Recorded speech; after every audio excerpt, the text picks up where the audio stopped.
What you're about to witness is incredible. Now this is the first realistic enhanced image of Jesus Christ taken from the Turin Shroud. Now let me explain to you why this could be the face of Christ and is most likely to be the face of Christ.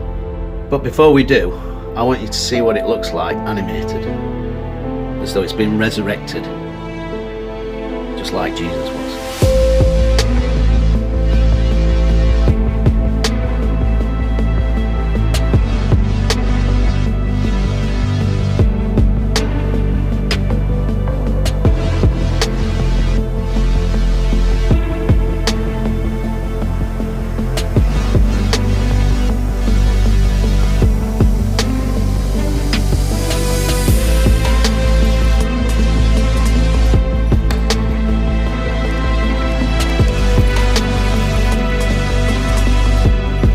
Now this is what the Turin Shroud looks like on the cloth with the naked eye. And this is it in a positive image.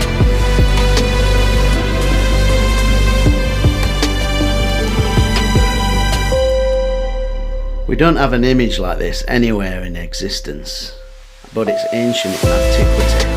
So if it's not Christ, then who can he be?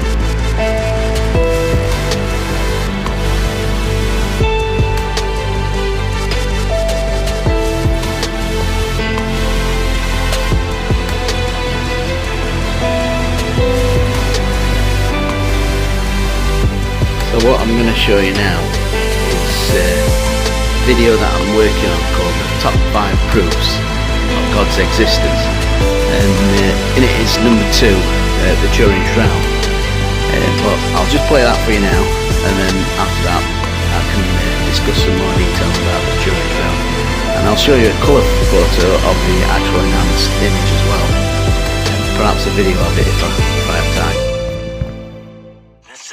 Heard his voice from the midst of the fire. We have seen this day that God speaks with man. 2. The Turin Shroud, a linen burial cloth that has a negative image of the front and back of a body. In the Gospels, we are told that Peter and John went to the tomb of Jesus. Peter stooped in, but John saw the linen cloths lying there and believed. Today, we have a 14-foot linen cloth, but mysteriously a 3D holographic imprint of a crucified man appears on the cloth with real blood wounds. It is for this reason that it has been the most studied artifact in human history by science for the last 50 years. In the late 1970s, a team of scientists discovered the 3D characteristics of the image under sophisticated imaging technology. A photograph portraits never gave the same results. So they concluded that the only way this was possible with the shroud image was that the source for the image came from the body to the cloth, and had more density the closer the body was to the cloth. As you can see, unlike the photograph of Eric, this image is clearly recognizable.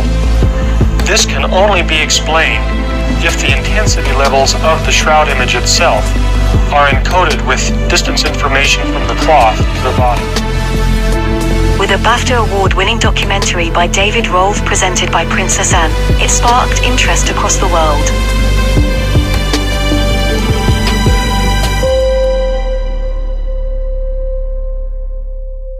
It led to a large team of research scientists to study it over 5 days of 120 hours in shifts. They concluded that it was a real human form of a scourged, crucified man.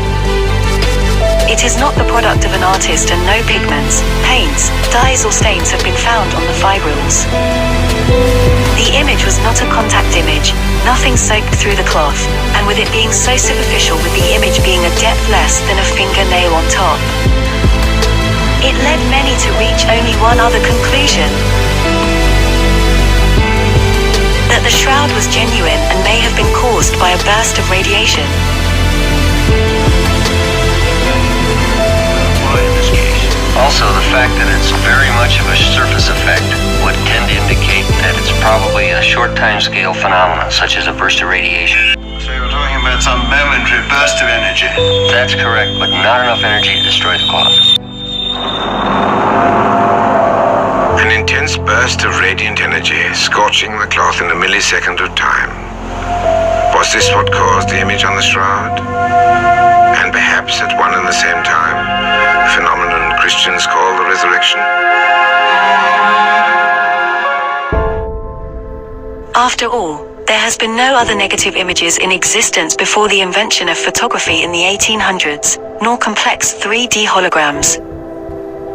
Before the 1800s, there has been nothing like it.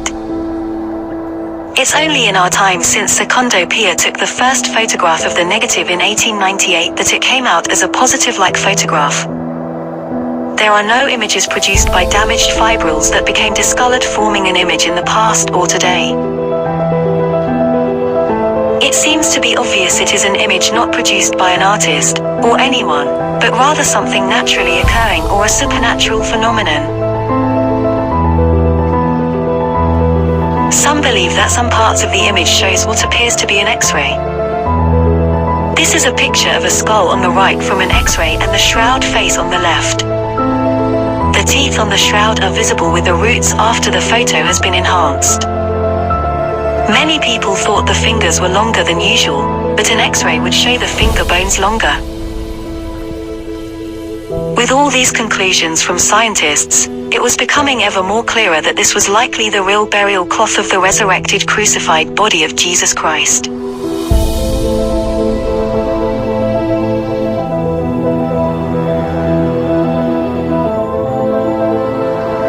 The world was about to embrace a culture shift like it did to many cities in its past when it was declared as genuine. A carbon dating test was proposed, and in 1988 it came back that it was a fake and from the year 1390 to 1260 AD.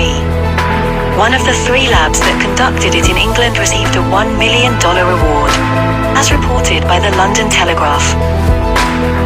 Did they know beforehand, and was this determined on the result? Nevertheless, the excitement and amazement over the shroud that was taking the world by storm died down.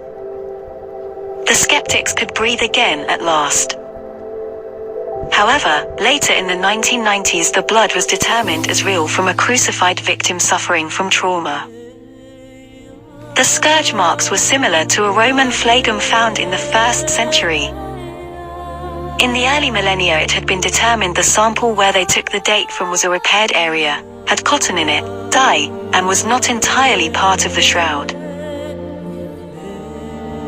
So there were a lot of contention over the carbon-14 date done in the 1980s, and there's been a couple of scientific papers wrote on it in the last 20 years. There's also been a Freedom of Information Act that was requested in 2018, I believe, and it came back that all the dates were pretty much all over the place. They had to select an average. Well, basically, they just didn't do the science right, I don't think, when you look at it. And I think it was just because they just wanted to get the date as soon as and put it all to bed. Because a lot of people were getting really excited over the Turin Shroud. And there's a lot of reason to be excited over it, but I suppose we'll never find out whether it really is or not. But there's a lot of coincidences, sort of like, you know, you get a photograph, almost like a photograph, but the Turin Shroud is not a photograph. In fact, they've ruled out everything over the last 30 years of doing scientific study on this cloth. They've practically ruled out that it's a photograph, that there were no ink, dyes or chemicals used on the cloth. The actual image is something like 0.22, maybe 0.25 microns in depth on the surface of the cloth. That's how fine it is. So it's not a contact image. We pretty much know that. We've ruled out everything else. UV light, powder, there's no rubbing. So everyone's perplexed at what the Turin Shroud is.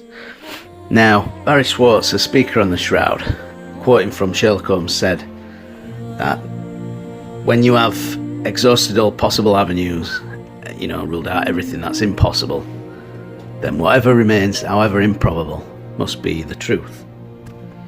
In this case, the only candidate left for this Turin Shroud image is radiation.